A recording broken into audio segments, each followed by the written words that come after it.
So the City Golf, right? One of the reasons why that car was discontinued was because it was considered unsafe by the government at that time. It didn't meet the required standards, so they had to chop it. It's funny when you think about it. But they still allow some cars that have been proven to be unsafe to still be sold into the market.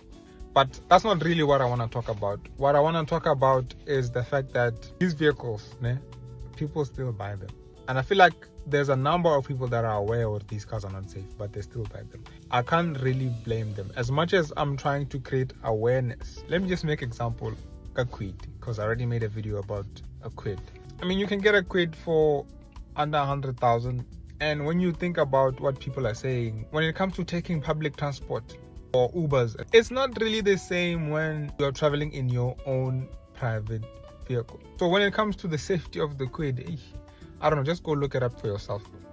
The older models were bad, but there were some improvements made on the newer ones, or the current ones, if I should put it like that. But my point is, people are saying a Kwid is an affordable way for one to get into their own personal vehicle, right?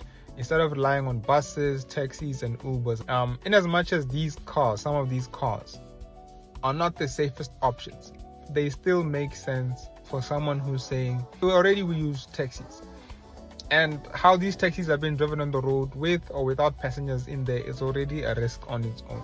On top of that, having your own car brings about privacy. It's a situation where it's in the middle of the night, your sister, your mother, your girlfriend, your wife, your kid is sick, and you have that little kid of yours. It's going to quickly get that person into the car and you go to the hospital. Instead of calling for Mikey, hey Mikey, can you please come through? Calling that cousin, hey cousin, can you please come through? Mom is sick, my son is sick, my daughter is sick, my wife is dead. You know what I mean? It just gives you freedom of mobility, having your own car. And on top of that, most of these cars are reliable in a sense where they will last you a very long time for as long as you take care of them. And even with the slightest of neglect, these cars can still last you a long time. They're cheap to maintain, they're cheap to run in terms of fuel on a day-to-day basis. So basically, affordability is a big factor. And the fact that you have your own car, you get to take it wherever you want to take it. You don't have to share it with strangers. It's you behind the wheel. And as much as these cars aren't safe, I'm not happy about that, and that's something that I will forever be against. But people are asking me in the DMs, dude, I'm looking for a small little car. Which car would you recommend? Yeah, I just need something affordable, reliable, and cheap to run. All those things that have been listed, the options to get a car like that are some of these cars that are not performing well in regards to this crash safety tests. So it's a problem.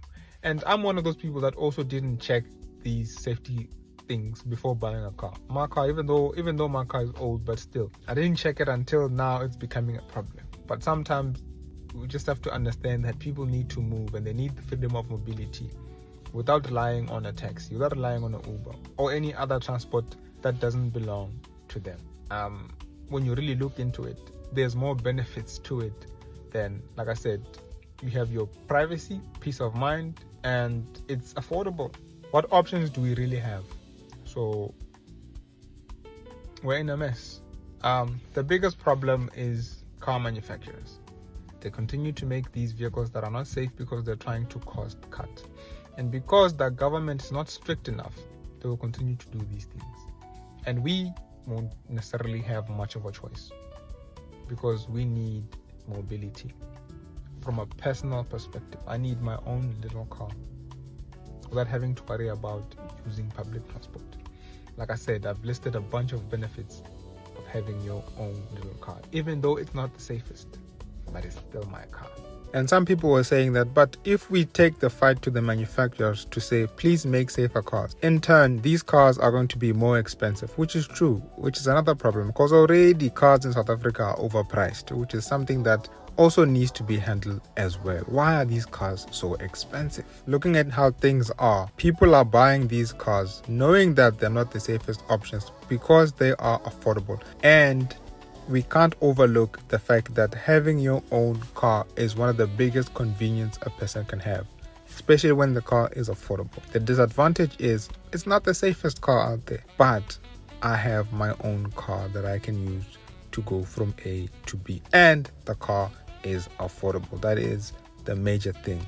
affordability, because these cars are priced reasonably well for most people who make a decent living to afford them.